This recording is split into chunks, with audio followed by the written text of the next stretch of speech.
Welcome to Fitness for Consumption, part of the Think Fit, Be Fit podcast network. I'm Dr. Paul Juris, kinesiologist, research scientist, performance coach, author, and innovator.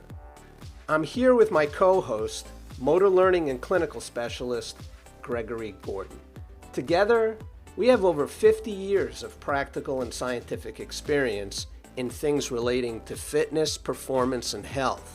Join us as we share our stories and experiences and take a deep dive into essential fitness concepts and some highly complex issues too. Don't worry, we promise to keep it practical. And you know what else we promise? We're not here to tell you what to think or what to do. There's enough of that going around. We're here to offer you a different perspective on fitness based on something called human movement science. Spend some time with us and you'll think more critically about what people are telling you. You'll sort through it all and understand it more completely, and you'll become self-empowered to make better decisions for you or for those with whom you're working. Are you ready? Let's get started.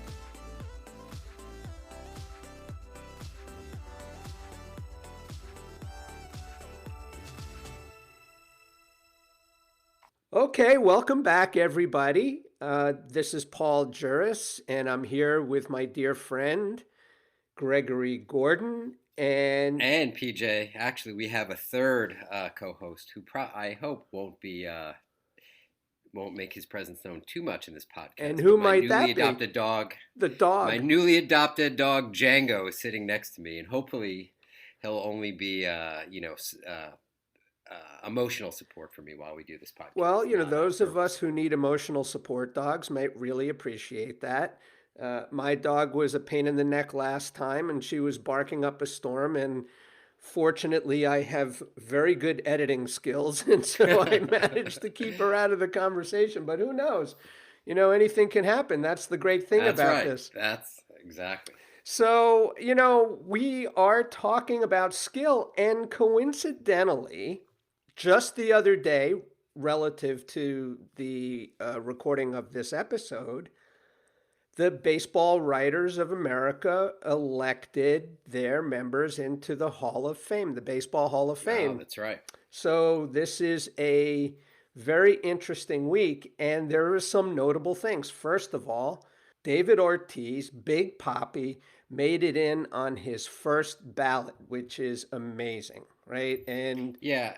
And PJ, let's not assume everyone knows the significance of making it in on the first ballot. So for those that don't know, very few people that have made it to the Hall of Fame have made it on the first ballot. Typically it takes several years of your name being elected. That's and then right. Finally you get in. So first ballot is reserved for people. Derek Jeter, I know, is one of them, Mariano Rivera, and I'm not sure who else, frankly. So you happen to pick two Yankees. And as I was thinking about David Ortiz, I was saying, you know what? Even if you're a Yankee fan, you have to love Big Papi, who played for the Boston Red Sox. There couldn't be a finer player or better ambassador of the game and a great person. So congratulations to him. And sort of on the flip side of that coin, also notable were those people who were left out. And in this case, they didn't make it on the last ballot. So who do you think they are? Well, if I had to guess, that would be one Mr. Barry Bonds and one Mr. Roger Clemens. Barry Bonds and Roger Clemens were once again left out. And, what do you make of that, Gigi? Well, so I think this is a really interesting discussion. And PJ, you and I have had this discussion off the record, so I'm interested in having it now on the record. So for me, look, if you read the fine print, pun intended, you have to come away with the reason these guys have been shut out is, there's some degree of evidence, but it's certainly a lot of innuendo regarding Barry Bonds and Roger Clemens both dabbling in illegal performance enhancement supplements, most notably steroids, and Barry Bonds specifically laced to the Balco case. That's right. Victor Conte's lab about, 20 years ago or so. That's right. So Look, a lot of times people conflate the arguments of steroids and what the physical dangers may be and how that might influence younger athletes, high school kids to use it. And that's certainly a reasonable argument, but I'm going to parse that for the purpose of this conversation. So that's a totally different thing. If I was a writer, I think I would actually vote for both uh, Roger Clemens and Barry Bonds because I think, and look, I have no proof or no evidence, but I do feel like they had the skill and they demonstrated over a long enough period of time that they were Hall of Fame worthy players to me. Well, the whole question is whether steroids impact skill, and that's the relationship that this story has to our season of discussions on skill. I happen to differ with you. I think that steroids can impact skill. I think the things that you were talking about were longevity, maybe health risks associated with it. Those are separate issues. But you know what? At the end of the day, Gigi, this is something that is really worthy of its own episode. And I think we need to come back Definitely. and get into that and maybe bring some other people on to talk about it because there are lots of perspectives on this and don't want to dwell on it here because today we want to continue the conversation that we've been having about skill. It started with the notion of efficiency and our episode Center of Attention, which we talked about the positioning in the center of mass and movement efficiency. Our last episode, if our listeners caught it, was a video episode actually in which we shared some science, we shared some illustrations and actual biomechanical models of what happens when you do lunges in different ways uh, that can make it either more or less efficient. And here now we're Mm-hmm. going to continue the conversation.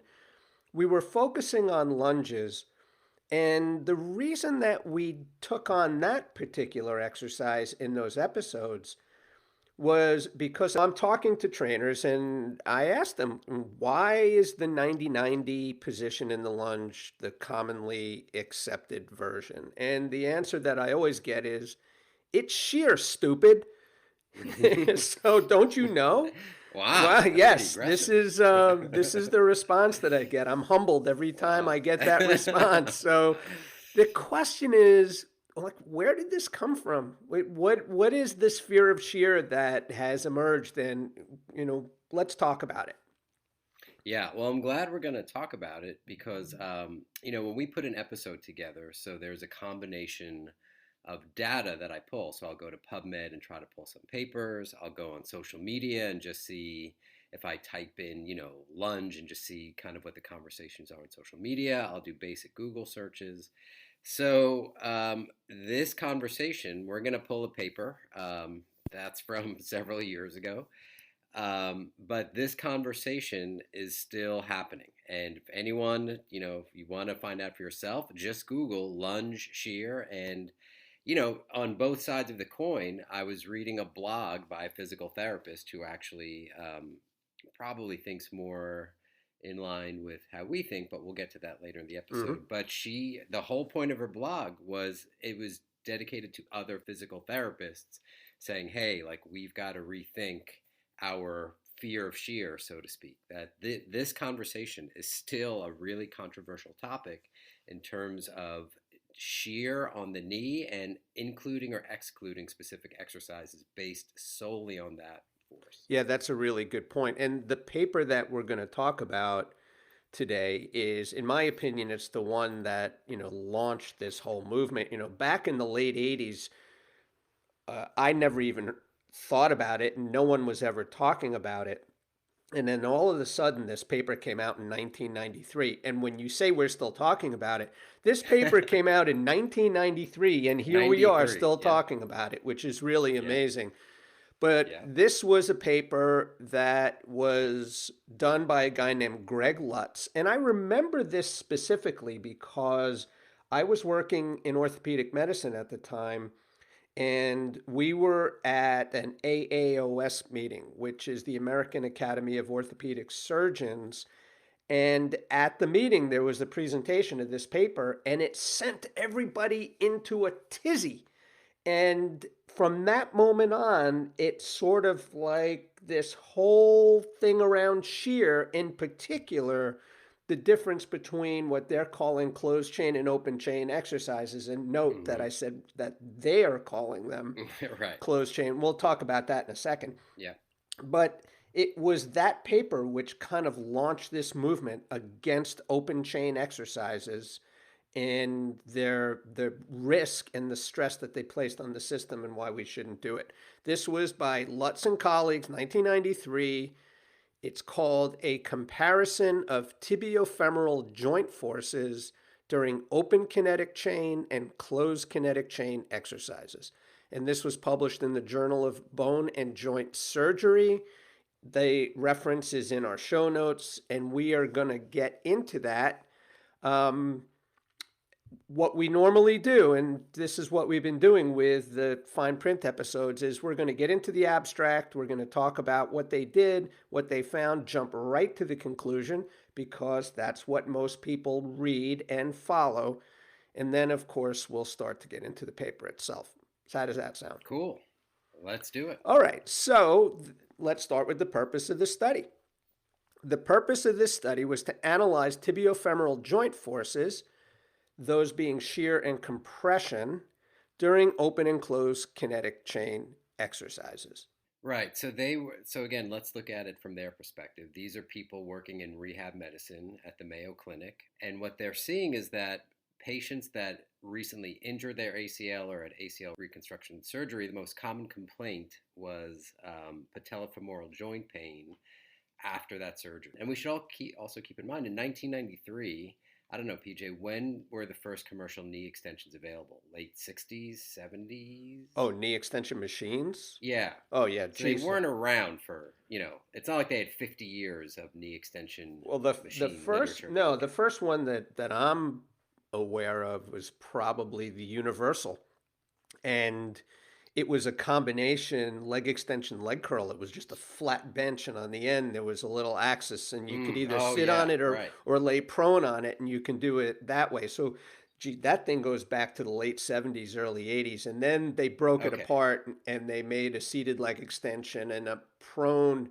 hamstring curl. But yeah, so Universal Gym's probably the first one I'm aware of, and then of course Nautilus came out after that and created Hmm. theirs.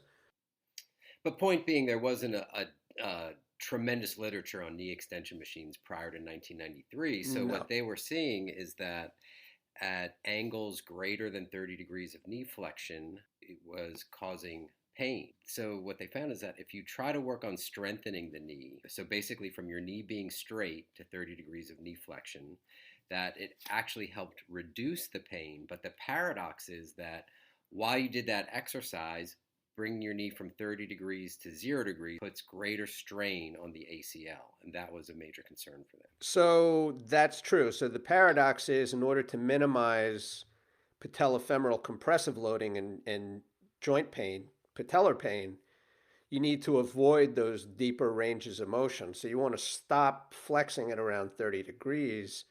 But to your point, during that terminal range, at least according to the authors, that put tremendous. Now, I'm going to take a little bit of a distinction and use semantics a little bit here. Yeah, That please puts do. a lot of stress on the Hmm. ACL. So, technically speaking, and these terms are often conflated, and I think it's important that we understand the difference.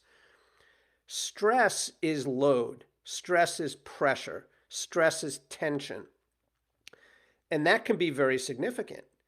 It becomes strain when the tissues actually deform. So when you cause damage to the tissues, now the tissues have undergone strain.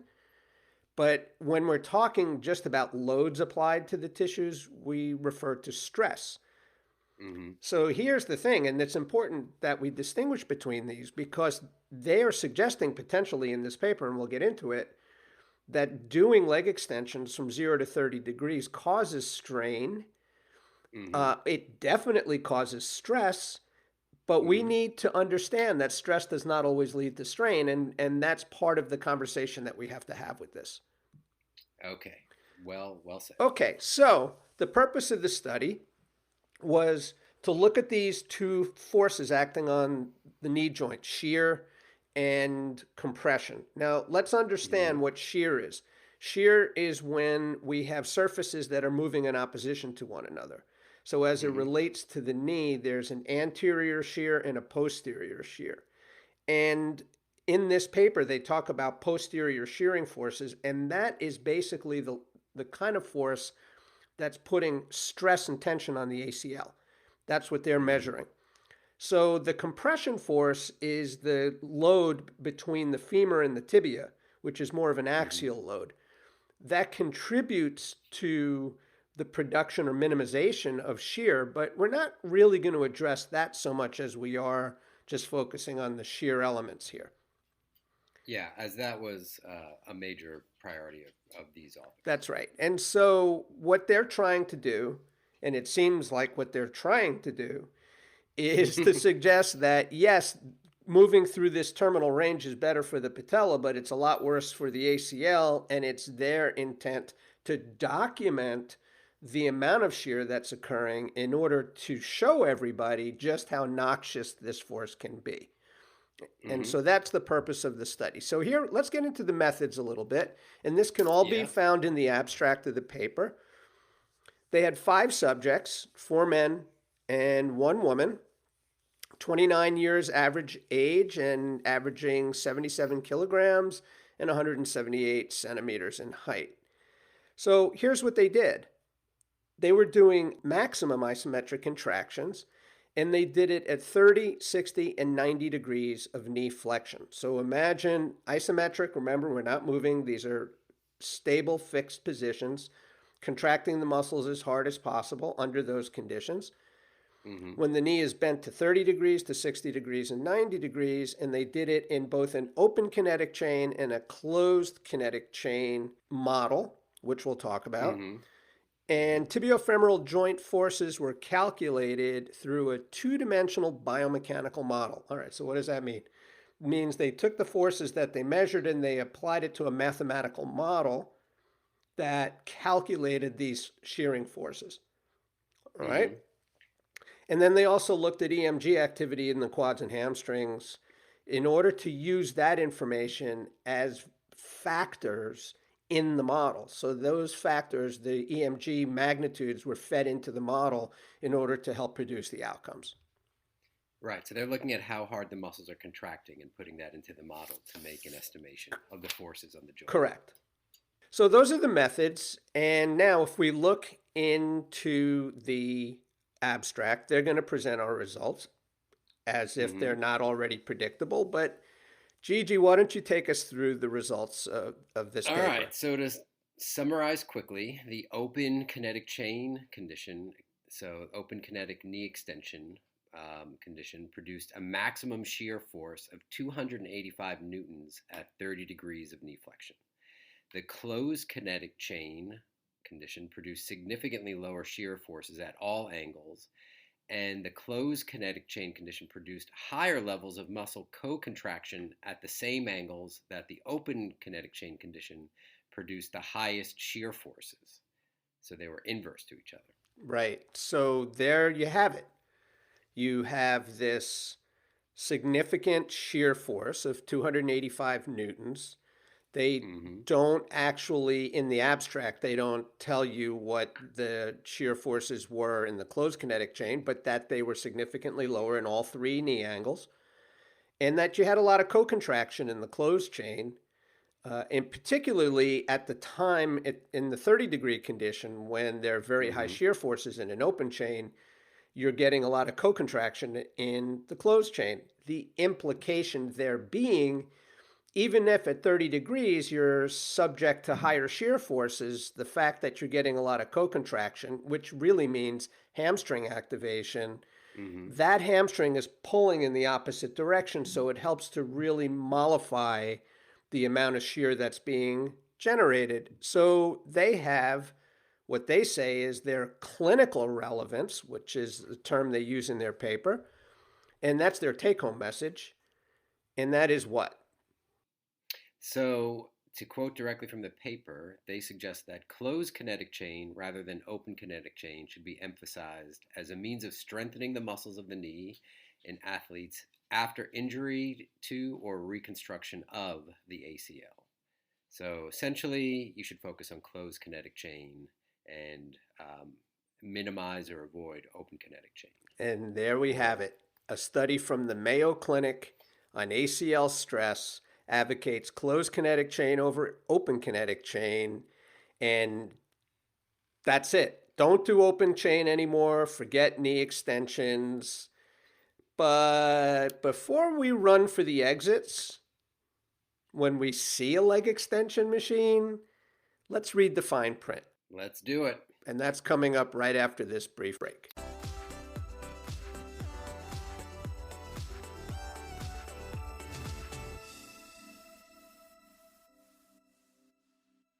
Okay, we're back, and we are about to dive into this paper, which has been affectionately known as the Lutz paper. And before we do, just a couple of brief notes from their introduction. So I want to make sure that everybody's clear of things. I mentioned earlier that we had different definitions of closed chain and open chain. And I want to just recite from their paper their definitions of closed chain and open chain, and then very, very briefly mention how it differs from ours. We're going to devote a whole episode to this, so I don't want to get too far down the path with this thing. But the author's definition of open kinetic chain exercise is that the terminal segment, the terminal means at the end, which you would imagine in the leg is the foot. The terminal segment is free to move, such as moving the foot during the swing phase of gait. So that's how they define open chain. It's free to move through space. Or if you're sitting in a knee extension machine, you can just imagine your foot is dangling off the floor. It's not restrained into the ground. Right. Once you start pushing against the pad, though, I would question, are you still free to move? But that's a whole different story. We'll get into that later. Yeah. Okay. And so how do they define closed kinetic chain, Gigi? So they define it that the terminal segment, again, if we're looking at the lower body, we would call that the foot, is fixed, such as in a squat. So again, imagine you're doing a squat, your feet are restrained to some degree into the ground, and they're not as free to move as they would be, again, if you were sitting in a knee extension machine and your foot was off the ground. And by the way, again, like we said, we're going to go way down the rabbit hole with explaining much more of this. But for anyone that does their own quick Google search, these authors' definitions are pretty consistent with what many people see as open and closed chain. They are indeed. I think those are the standard definitions. And certainly in fitness circles and in conversations that I've had with people, physical therapists as well, that's exactly how they define it. If the terminal segment's free to move around, it's open chain. If it's fixed, if it's in a fixed point and it can't move, it's closed chain. So that is their definition. Again, we'll devote an episode to this because it's worth having a big discussion around it. The other thing in their intro is they note the importance of quadricep strength. And look, you know, what happens after you tear your ACL, after you injure it, or post-surgery, the first thing that happens is atrophy of the quadriceps, particularly the vasti, vastus medialis, vastus lateralis. They atrophy really quickly. And so we need to establish strength in those muscles. It's really important. And they say, and we quote, powerful quadriceps muscles are important for functional and athletic activities. So certainly they're recognizing the need to strengthen those muscles, but what they're really doing is questioning the methods by which we do that. And that's really the whole purpose of this paper. So let's hold on to this thought, and we can revisit it later when we get into our discussion. Yeah. All right. So what equipment did they use in order to do this? Okay, so they used something you're not going to see in your typical gym every day, which is a Cybex 2 isokinetic dynamometer, which was had a load cell. So PJ, can you translate that for everybody, what that actually is and what it kind of looks like? Yeah, so the Cybex 2, and I actually did a lot of work on this when I was working in orthopedic rehab.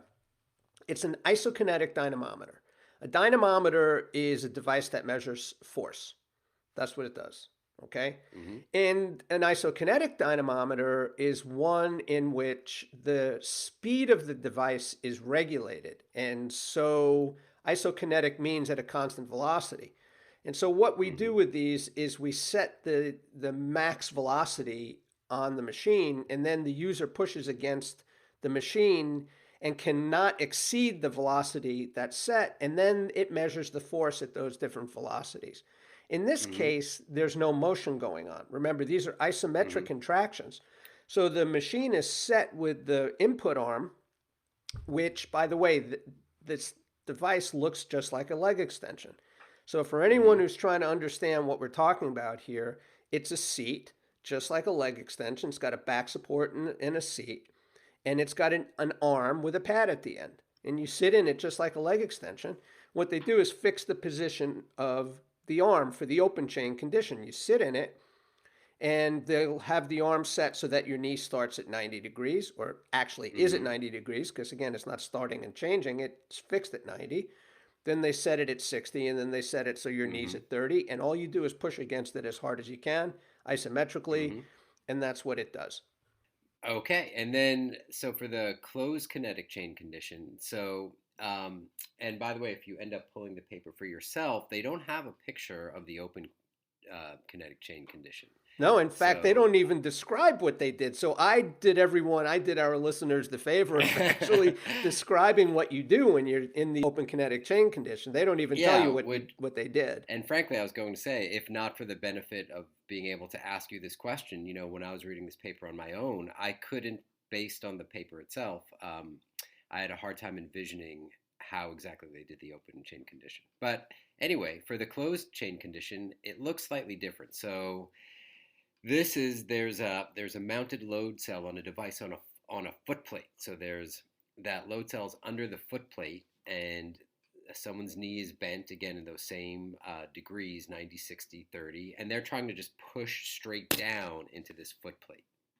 Well, yeah. So what you need to do is they're still doing it on this dynamometer, which is a really interesting thing. They What happens is this input arm is attached to the axis, and the load cells are basically right around the axis. So it's measuring the load.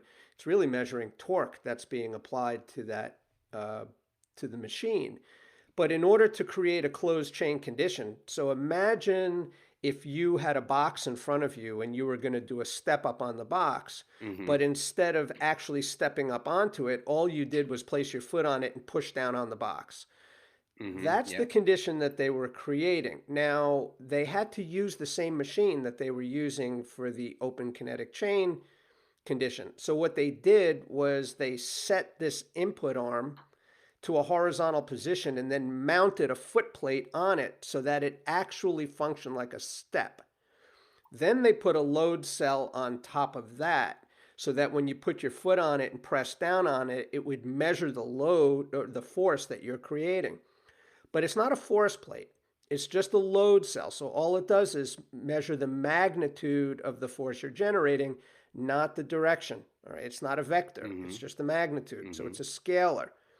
And then they Mm-hmm. have a torque sensor in the knee.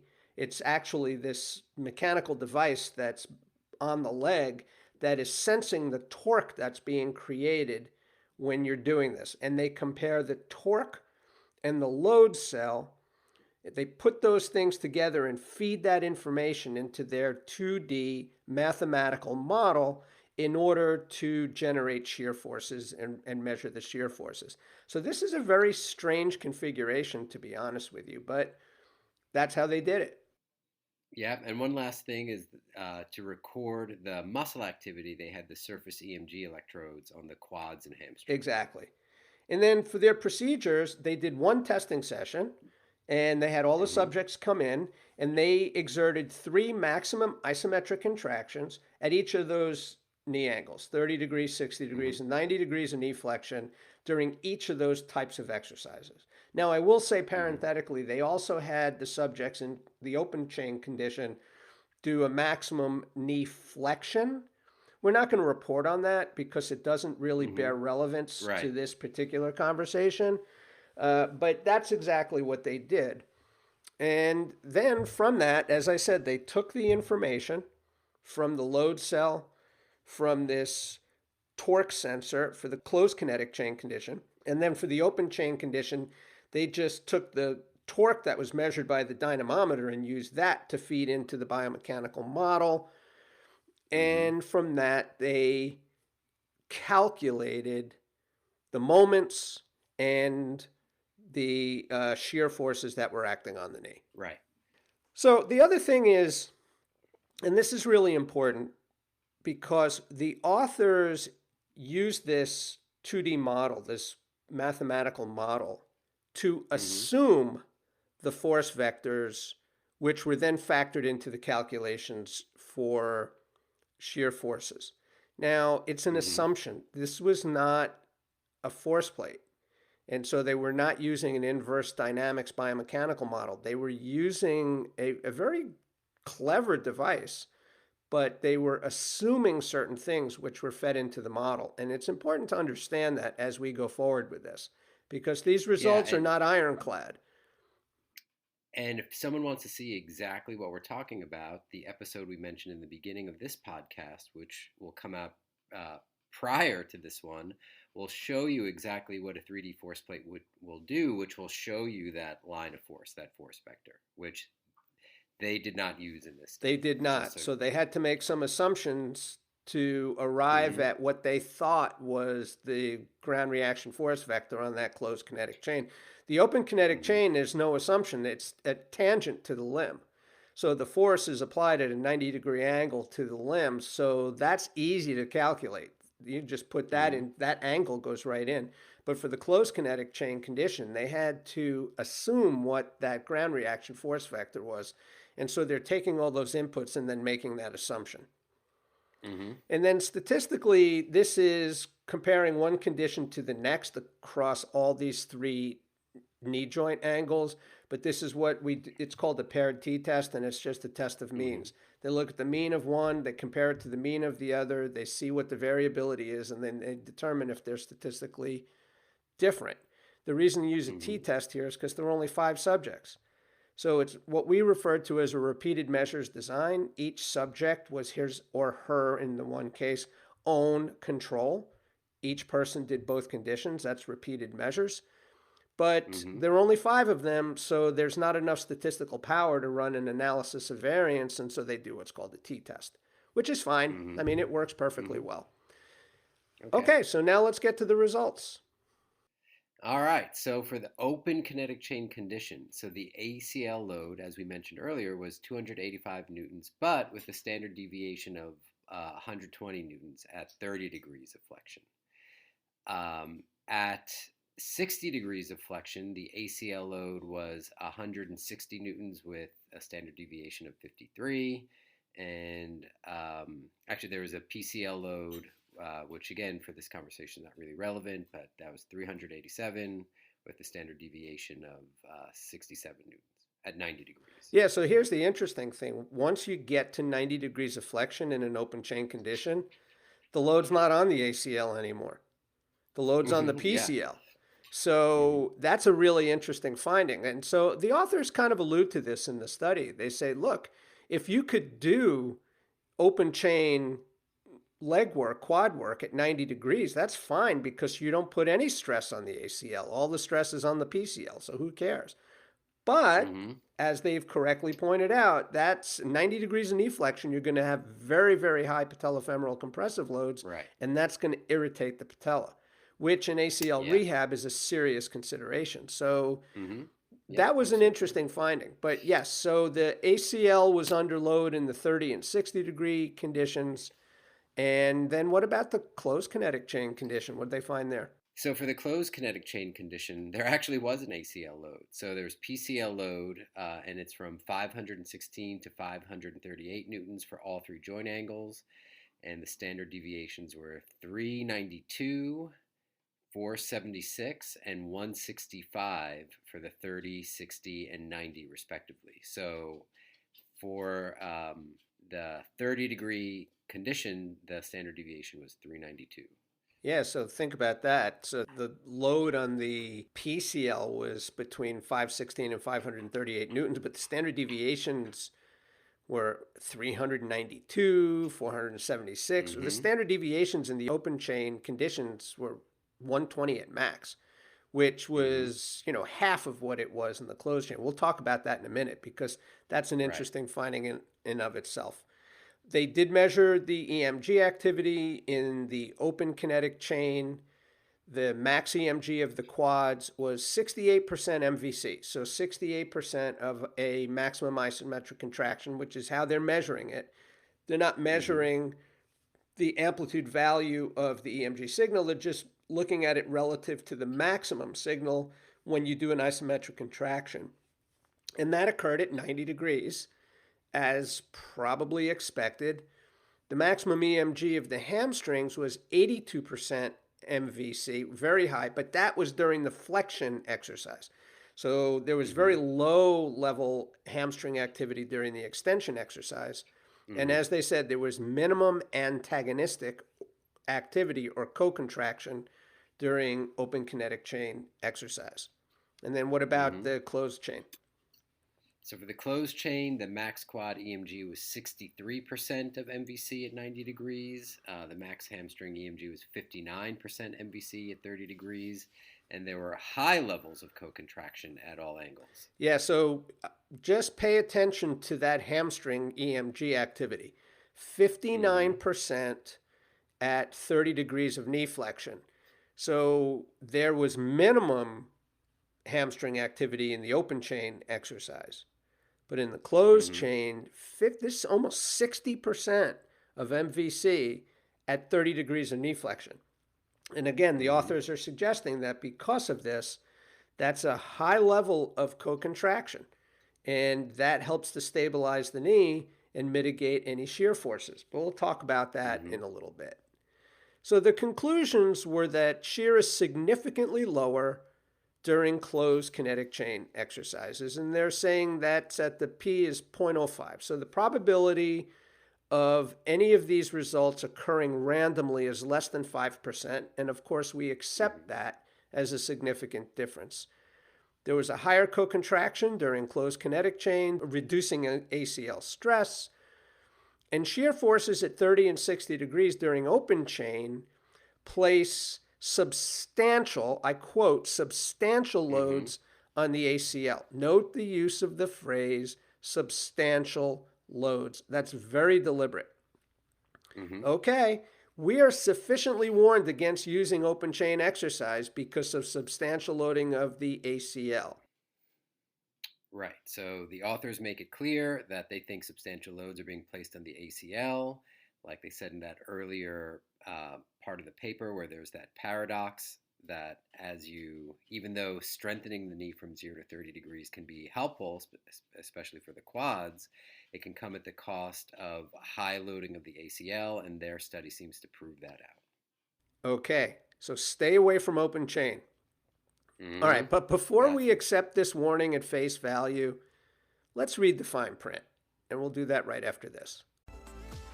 Hello, all. GG here. We hope that you're enjoying today's podcast and want to remind you that more great fitness content is right at your fingertips. So please join our friend Jennifer Schwartz on the Think Fit, Be Fit podcast show, where she offers her experience and knowledge about exercise physiology and athletic training in truly unique discussions on building resilience and inspiring high quality exercise. And now, let's get back to our conversation.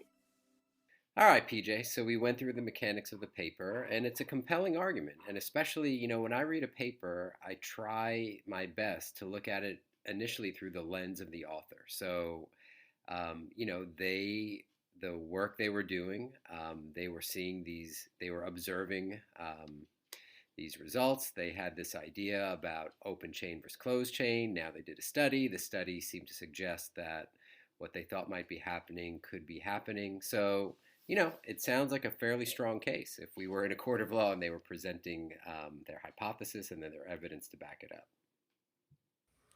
This is true, but you know what? We're going to dive in and start to reveal the fine print on this. And let's begin with the setup Okay. conditions. And in particular, these sort of strange closed kinetic chain conditions that they set up. And my question is, does it facilitate the acquisition of data? In other words, when we create an experiment, the experimental design and the methodology has to be designed in such a way that it allows us to collect the data that we want to collect. It's very important that we set it up that way, but it cannot determine or dictate the outcomes. And so, one of the questions that I have about this particular arrangement of this device is, does this thing allow us to collect data objectively, or is it actually dictating the outcomes? So, for example, as I said when I was trying to describe it, imagine a box in front of you and you're going to do a step up. Well, if you do a step up on a box, you're going to push down Mm-hmm. into it and transfer your weight onto that foot, and you're going to step up Mm-hmm. onto it. But in this case, they're not stepping up onto it.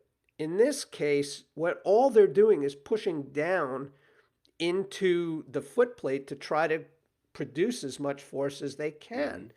And it may be difficult if they're not anchored. Mm-hmm. So imagine trying to push down on this box or a step as hard as you can, but you've got nothing to hold on to while you're doing it. Can you really produce an effective amount of force that way? Can you produce as much force as possible that you can possibly produce that way? And they don't mention the fact that the subjects were anchored or Right. not. So we don't know. For all we know, they could have been holding on to a bar. They might have had someone's arm. They could have had nothing. They could have had hands on the hips. So they don't give us that information, and that's really, really significant. And what makes it even more significant is that we have to assume, by the way they wrote the paper, that the subjects only had one practice trial. So typically in a paper, when someone is doing this is a fairly, you're not doing this exercise at home or in the gym on a daily basis. This is a weird clinical setup that you'll only see in a lab where they're measuring something like this. You can do a step up and it looks somewhat similar, but it's not. There's significant differences, as you pointed out. So typically what we might see in a paper with something like this is they'll say the subjects came in one day before the study. They had 20 something like that, where we know they had a certain amount of practice. So that would lead to your point, less variability about the outcome, because at least we know they know what to do. And I think on our very first episode, PJ, we talked about how so many things that when we're looking at, we're trying to decipher what we're looking at with a client or watching someone exercise is just, does the person understand what they're trying to do? And if you're doing something for the very first time, even if you get instructions on a weird machine like this, it may take more than one trial to get a feel for what you're trying to do.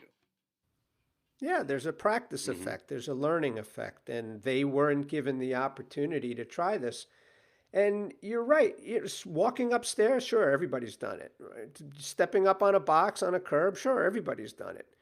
But it's not the same thing as just sticking your foot on a box and pressing down and not Mm-hmm. moving. It's like Yeah. try pushing down and not letting yourself Yeah. move. And so that's really an odd condition. And I agree with you. I think in this case, we would have seen more consistent results if they were given some practice. And this gets back to all of those high standard deviations that you were Right. talking about a minute ago. The standard deviations in the closed kinetic chain condition were very high. And that's probably showing this variability of application or methods that these five subjects were applying while doing this. They were not consistently applying force to this plate. And so it's hard to imagine that the results are going to be very refined. Mm-hmm. It's going to be very Mm-hmm. inconsistent. The other part of this is, again, it's not a 3D force platform. You didn't have three-dimensional load cells in there. You had single dimension load cell, which was only measuring magnitude. And that's really important because, again, the authors were assuming what this force vector was and then using that assumed vector to make all the rest of their calculations. For all we know, they could have been way off. If someone's not pushing straight down, if somebody's pushing at an angle, Mm-hmm. who knows? I mean, that could have happened with every single one of the 3 repetitions that were applied at the different joint angles. And that leads to so much variability, which again is showing up in the standard Yeah, deviations. and I think we have to assume that that's true. And if you have one trial, and by the way, like they didn't say like we cued the subjects to push through the ball of their foot or push through the heel or push. So they're making the assumption, and if you read the paper, they've got a specific center of pressure where they believe the force is coming through in the foot, and that's what's creating the lot of force. That's ultimately giving us the torque and moments. But again, to your point, we have no idea. Like, the first person on the first rep could have pushed through their heel, and maybe that hurt their knee or felt weird. And then the next time they did it, they pushed through the ball of their foot. And all of those things would significantly alter where that center of pressure is starting from. Absolutely. If you were pushing through your heel, you're more or less pushing straight down. If you were pushing through the ball of your foot, especially at, let's say, 60 degrees of knee flexion, you're pushing forward into that Yeah. plate. So these are changing the ground reaction force vectors, and they have no way of knowing Right. that based on this model. So that is an Mm-hmm. issue. Then there's this. They're using a static model. And we understand that the trials were isometric, Mm-hmm. so they weren't moving. But the model that they're using, even though it's an isometric contraction, a static model doesn't fit. And here's why. When the knee joint angle changes, when you go from 90 degrees to 0, you don't only get rotation around the knee, you also get a linear translation of the tibia and the Mm-hmm. femur. So as the knee is extending, the tibia is not only rotating around the distal end of the femur, but it's also shifting forward. So it's moving linearly and rotating. Mm-hmm. Because of that, the center of rotation of the knee changes from position to Mm-hmm. position. And when the center of rotation changes, the quadricep moment arm also Mm-hmm. changes. So the moment arm is the distance from the quad tendon to the center of Mm-hmm. rotation. If that center of rotation changes its position, then the distance from the quad tendon to the center of rotation also Mm-hmm. changes. They used a static model, and in that static model, the center of rotation remained static or Mm-hmm. constant, and the moment arm, the quad moment arm, remained Mm-hmm. constant. And it doesn't when you actually move the knee. So they didn't correct for the change in that moment arm, and therefore they didn't calculate torques accurately at the knee, and therefore they didn't calculate shear force correctly during the closed kinetic chain conditions or the open Mm-hmm. chain for that Mm-hmm. matter. So to be fair, so I've heard what you've described in the knee is what's called an instantaneous axis of rotation, meaning that as the joint moves, the axis of rotation in the condyles of the femur are moving too. So if someone hearing this, to be fair, it's not like in when you straighten your knee, it's moved 8 inches back, and then when your knee is bent, it's coming 12 inches. Oh, Yeah, I hope not. we're talking about very subtle changes. But to your point, if you're doing a research study, I think what they could have done, PJ, and correct me if I'm wrong, is just simply for the 30, 60, 90, still use the static model, but just adjust for the axis. Well, that's what they should have done. Right. They could have used the static model, but they need to change the axis of rotation, the position of the center of rotation, and the length of the quadricep moment arm had to be changed in order to match the conditions of those knee joint angles. Had they done that, then they would have gotten accurate Mm-hmm. results, but they didn't do that, and so the results are very suspect. Well, And that's an yeah, issue. accurate to the point with caveat, which we just described, that we can't, with any reasonable assurance, know where the center of pressure was coming in through the foot. Right, in the closed chain. Now, in the open chain, we Right. do know.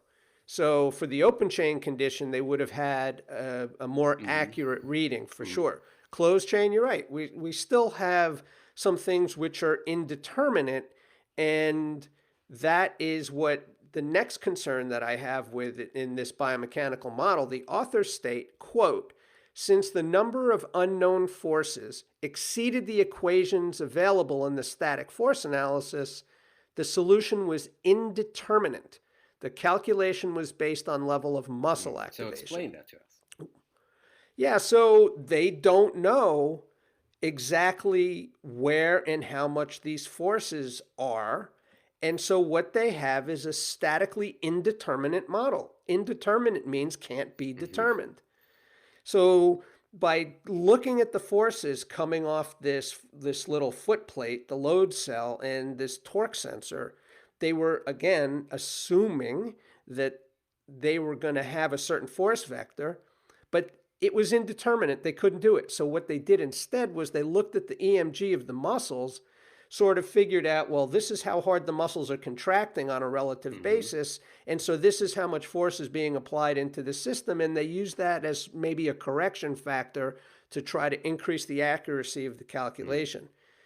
I don't like that. I don't think that's the way you do these things, because EMG activity and force, especially the output force of the limb, those are not necessarily correlated, but they're using that in this model because of this statically indeterminate force factor. And that's a problem. Here's another thing that I have. If you look at this paper, they don't actually tell you how much force was produced. I mean, this is actually really interesting to me. They're talking about all these forces that are being generated, but they don't report how much force was produced. They could have, by the way, with the open chain, but they can't really with the closed chain. So they just don't put it in the paper. Which, wait a minute, that's like, this is strange. We do know about EMG activity, right? So, but that's not necessarily the forces resulting from the test conditions, but we do have EMG activity to go by. Well, we do, but here's the problem. And this is, let's think about this. They're saying that there is significantly more shear force in the open chain condition. All right.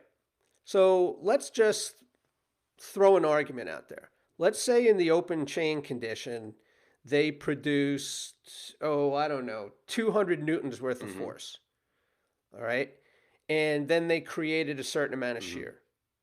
And then let's say in the closed chain condition, they produce 50 newtons worth of force. And they produce significantly less shear. Well, of course, because they had a quarter of the force that was being produced. So really, when you're looking at the shear forces that are generated, you have to look at it relative to the amount of input force, right? What's the input into the system? This is a function, right? The function is you input force, the output is shear, right? They're giving you the output, but they're not telling you what the input was. And so if in a closed condition, because of this model and the strange way that people were stepping on this plate, if the input was a very low level of force, then it stands to reason that the output is going to be a low level of shear. If the input on the open chain condition is significantly greater, then it's reasonable that you would get a greater shear.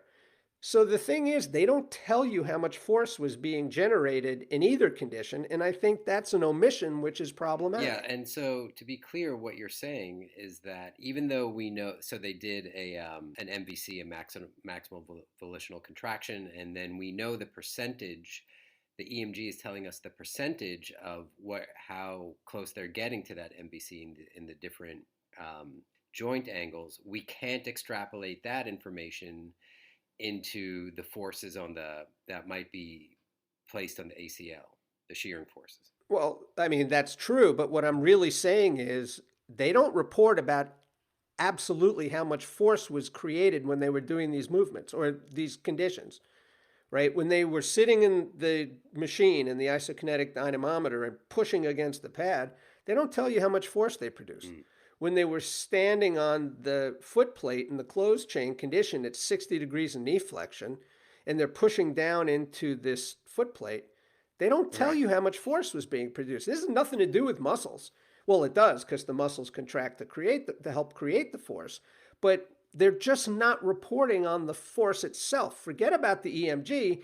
It's there's no report of the force. So for all we know, the force generated during the open chain condition could have been five Hmm. times greater than the closed chain condition, and that certainly would explain the difference in shear Yeah, force. and just from someone like myself that's not a research scientist, when you think about it practically, yeah, probably. I mean, if you know nothing about either of these exercises, and one, you're sitting in a chair, you're braced, and you're just trying to, it's pretty obvious what you're trying to do, just push into this bar, versus you're standing on this weird platform. And by the way, again, if someone reads the paper, you'll see they've got that brace that's going on the side of their leg that's measuring the torque, and we don't know if their upper body was anchored whatsoever. So, I mean, I think just practically, without having any bias, it stands to reason that between those two conditions, it would be highly likely to me that the closed kinetic chain, it just would be a lot harder to produce force. Yeah, there's no way that you can produce maximal force without stepping up onto the foot Hmm. plate. And they were not instructed to step up onto the foot plate because then that would have been an isotonic Right, that's contraction. a great point. So Yeah, in order to keep in order to keep it isometric, they couldn't step up onto it. So there's no way they could produce yeah, as much force as they could have in the open chain condition. And therefore, you have an apples to yeah, oranges comparison. I mean, this is definitely biased in favor of the outcome that they yeah. got. Really good point. And we mentioned this variability, and I want to bring that up once again because the standard deviations in the open chain group range from 53 to 120 newtons. So, you know, given that the max value was 285 newtons, 120 is less than 50%, but on average, it's about 42% of the mean. Hmm. So the standard deviation was about 42% of the mean. But in the closed chain, those standard deviations range from 165 to Yeah. 476 newtons, upwards of 88% of the mean value. The variability was 88% of the mean. I mean, it just tells you that they had no control over the way people were applying force into that foot plate. Right. And again, we think that the limit of practice trials may have been, one of the biggest factors here. Oh, absolutely. I mean, that's part of it. And had they practiced more, maybe they would have gotten more consistency. And certainly we could all go back and try that if that's really what we want to do. But at face value, there's just too much variability here. Um, then, look, they were talking about the PCL loading during the closed kinetic chain trials were fairly consistent with another analysis of similar activity. So in their defense, and I'm not going to pick Hmm. on them in this case, I'm actually supporting some of their findings. There was a study done by Escamilla and colleagues, and this was a lunge Hmm. study. And they were looking at what they referred to as short step and long Hmm. step lunges. So this gets into what we were discussing last week with knee behind the toe or knee over the Hmm. toe, past the toe. And they also showed very, very high levels of PCL loading in those conditions. So in Lutz's defense here, we do see some consistent measures like that in other studies. So I don't want to be totally critical. I think that there are some findings here that are valid and consistent with Hmm. some other Okay, things. cool. But let's not forget those EMG findings because this is a big point that they make. The fact that there are high levels of co-contraction in the closed chain condition, particularly at 30 degrees of knee flexion. Right. And that's one of the prevailing arguments to this day as to why you should do closed chain versus open chain. It's this level of co-contraction and the compression that offers to stabilize the joint that you may not see in an open chain condition. That's right. And so there are a couple of things that I would have to say about that. First of all, speed of contraction has a lot to Hmm. do with this. And there's a lot of research that supports this, but even in an isometric condition, if you were to go into a slow ramp up isometric condition or isometric contraction, you'll most likely see very little antagonist activity, right? So it's mostly agonist, in which case there would be low co-contraction.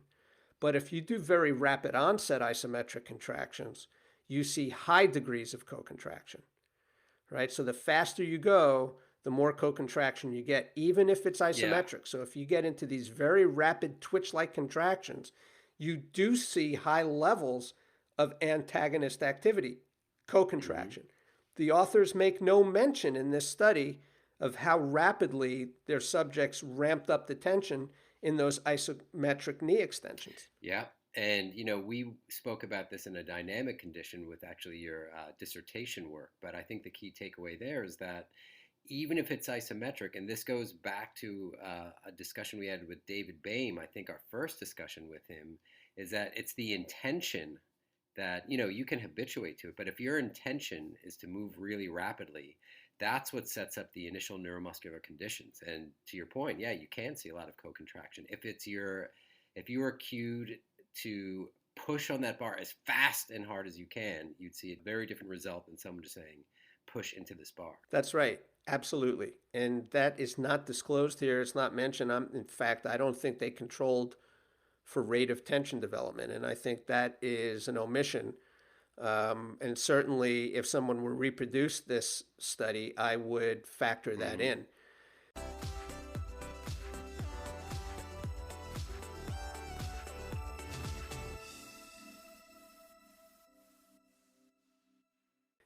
Then there's this, and this is what I started to just picture this setup in my mind's eye, and I thought, wait a minute.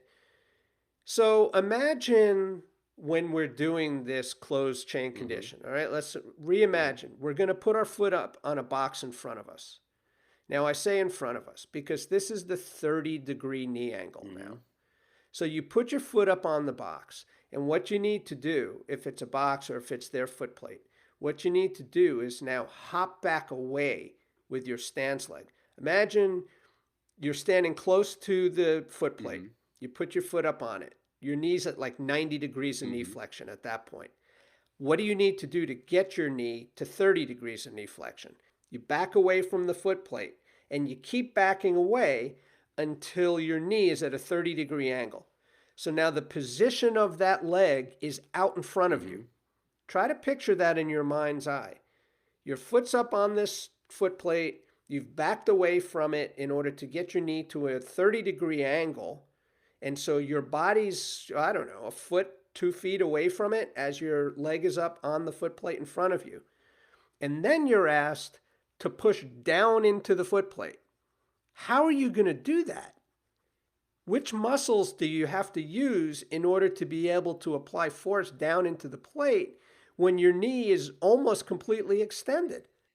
So you're saying from that condition that the unconscious bias would be to just try to keep extending my hip versus extending my knee through the quads? That's it. If you want to apply force with your leg down into that plate when your knee is only flexed to 30 degrees, it's near terminal extension in the body position that you're in, the only way to do it is not to try to extend your knee.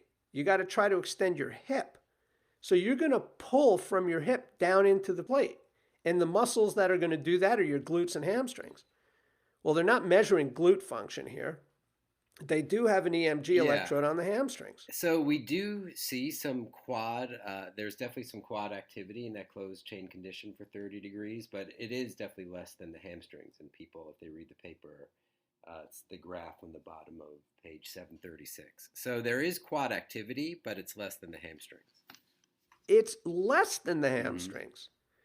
So the point is, in that condition, in that position, it's the hamstring that is actually pulling the leg down onto the foot plate, not the quads and hamstrings working together to push down.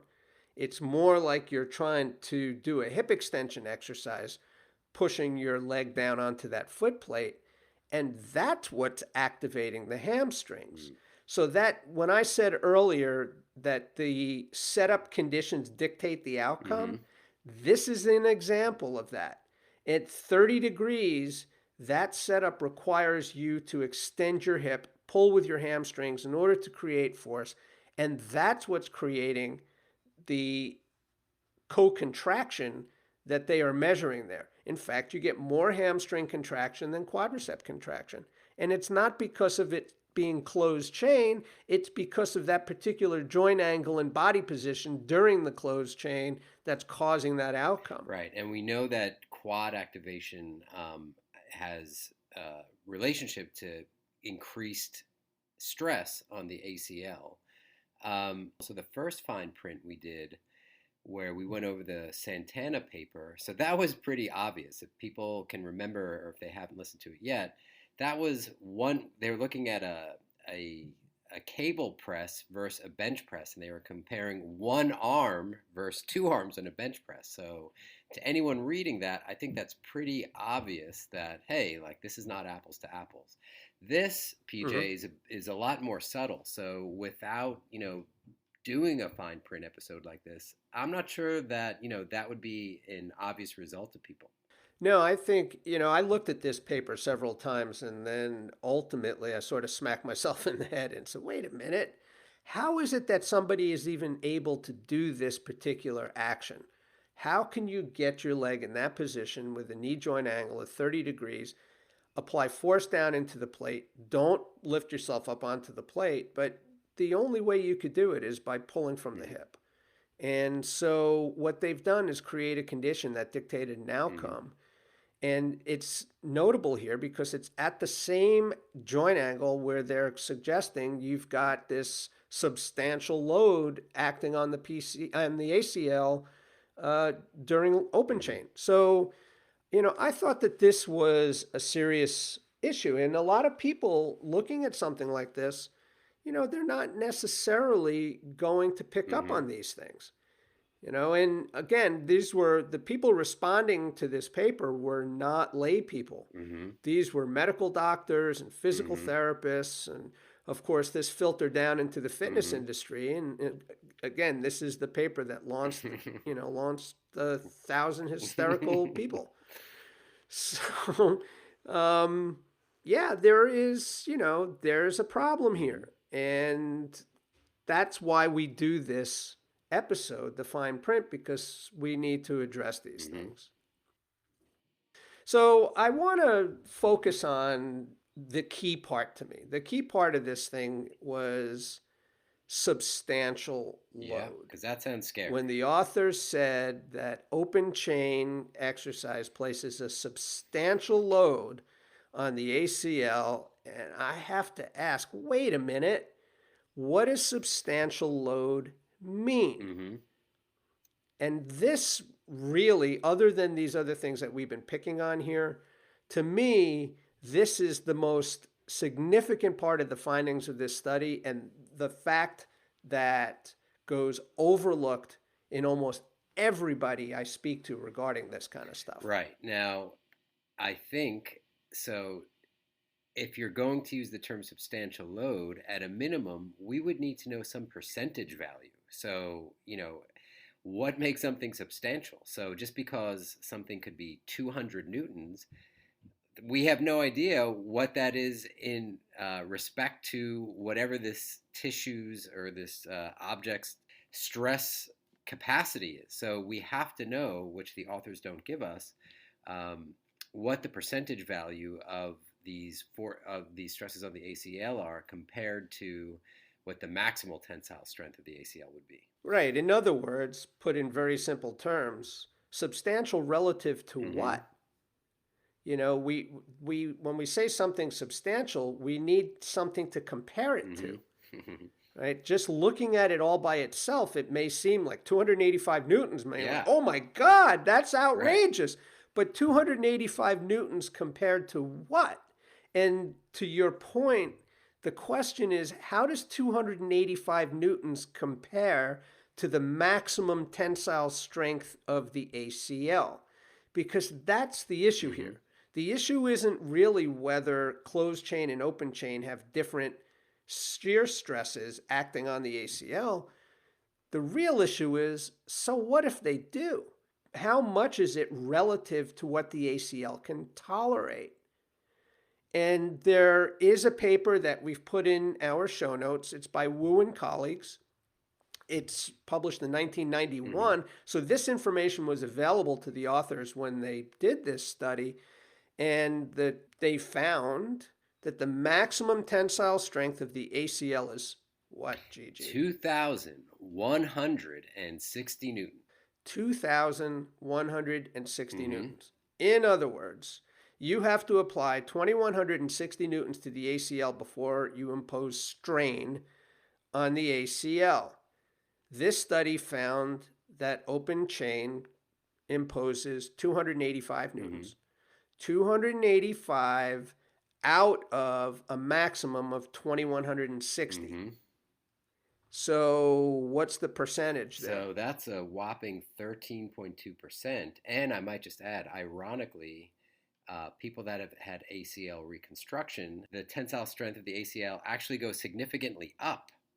I've seen it reported as 4,000 newtons for a repaired ACL. Yeah, for a certain period of time. And so, this is why looking at these papers and going into mass hysteria because they found that one thing is greater than another is really inappropriate, because the better question here is, all right, 285 newtons on the ACL.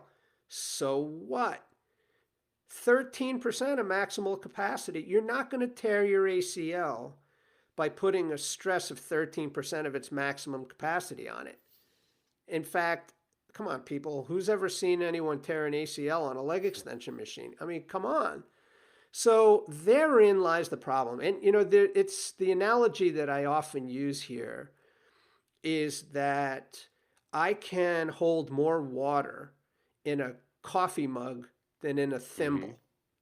So there's significantly more water in that mug than in the Mm-hmm. thimble, but I'm not going to drown in the That's mug. right.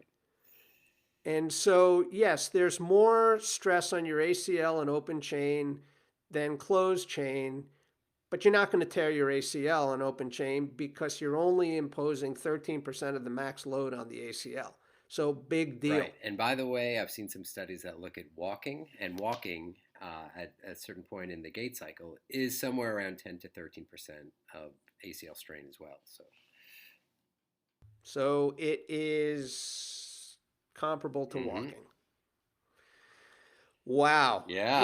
I've been fighting against this whole thing for so long. It's like most of my gray hair comes from arguing with people that leg extensions are actually good for you. And I do think that people are starting to wake up and warm up to the fact that they should be doing this, because in my opinion, when you've got atrophy in the muscle group like that, if you're trying to strengthen your quadriceps, there's no better way to do it than on a leg extension, because it avoids any compensatory actions that could help to extend Mm-hmm. the knee, forces the quads to do Mm-hmm. the work. And so to me, it's really good. And by the way, I can reveal this now, years Mm-hmm. later.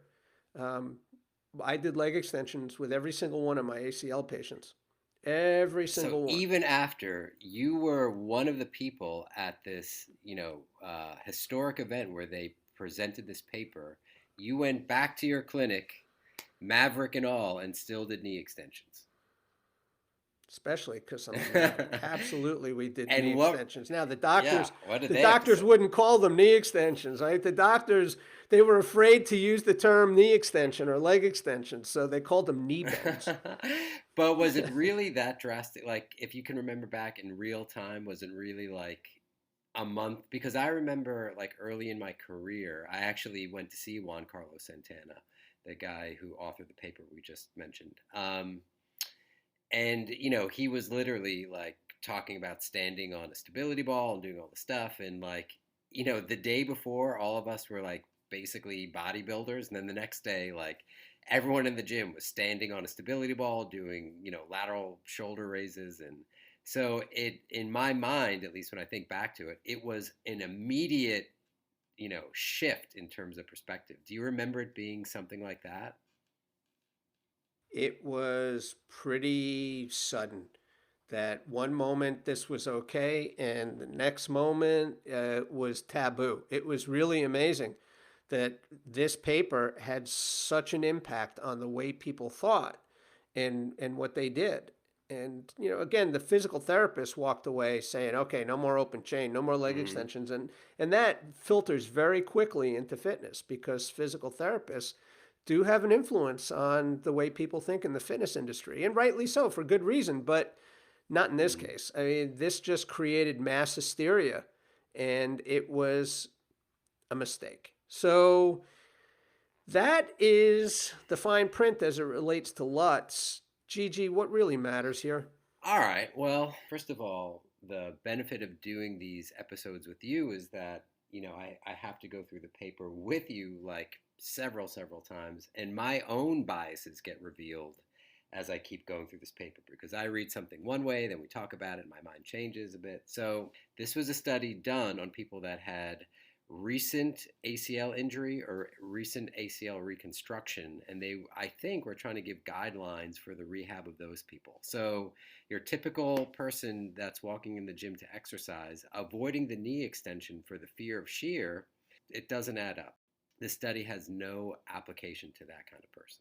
Yeah, I think it's important to always keep in mind that there is an intention behind these studies. And when we take it and expand it to things that are unrelated, we're now creating problems, Yeah, right? The initial intent is no longer applied, and we've just created new rules for these outcomes, which I agree with you is not an appropriate thing to do. right. And so now here's another thing. So the authors mentioned that deeper in the paper, they actually give ACL stress values of 400 to 500 newtons that they say is basically what's happening when you're starting to do some strenuous sporting activity.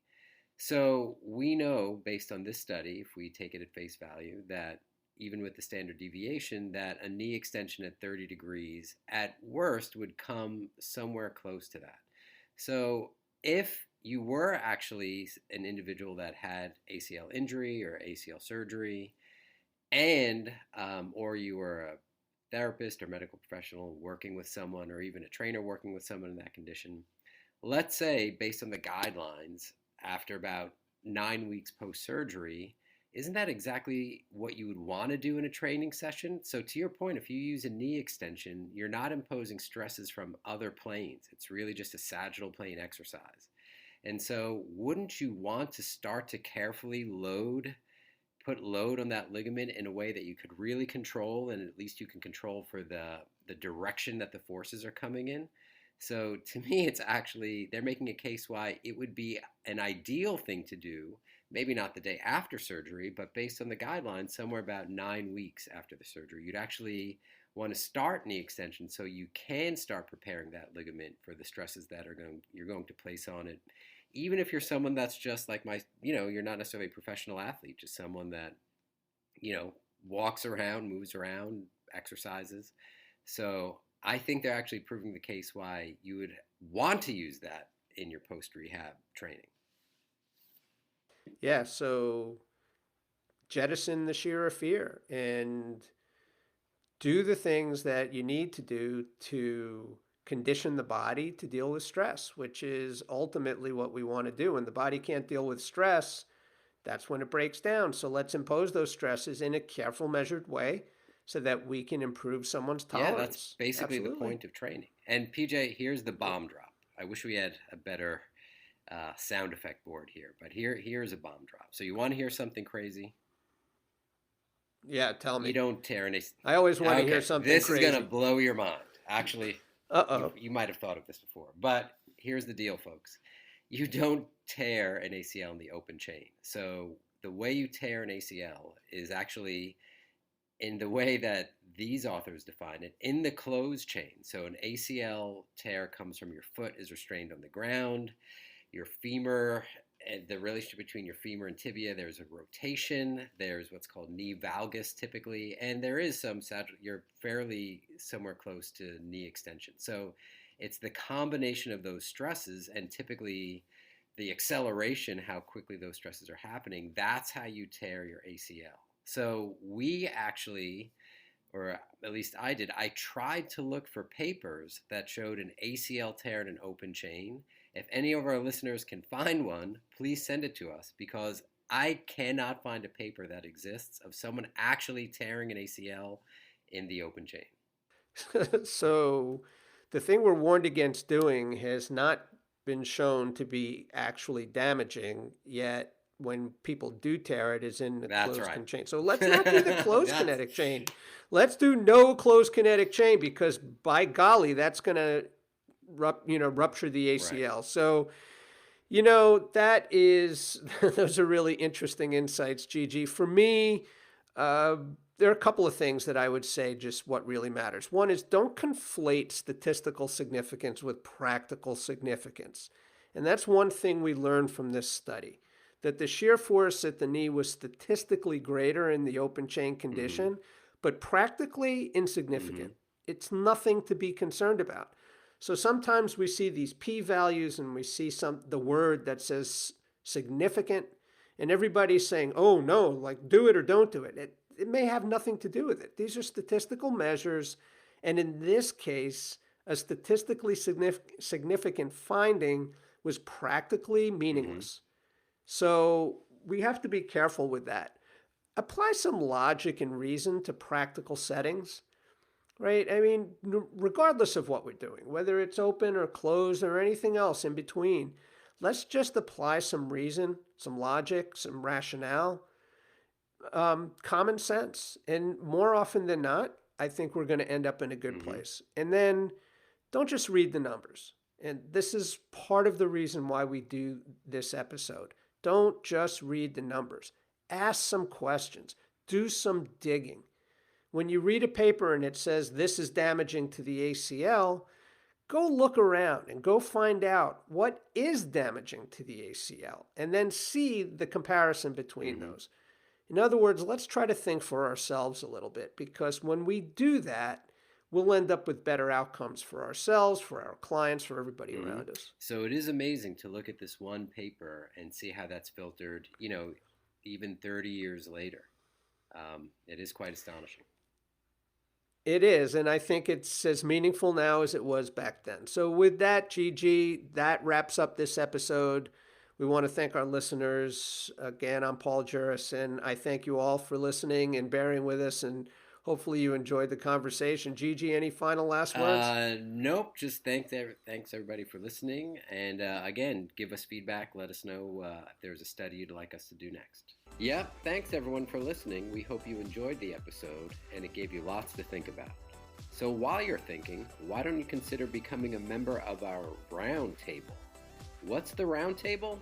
Well, it's a place where we meet to discuss, opine, question, comment, and just engage in respectful conversation about all things related to human movement science. Everyone that joins has an equal seat at the table, so become a member by finding us on Instagram and sending us a message, or visiting us at our Facebook group, the Fitness for Consumption Roundtable, and just click to join. We hope to see you there.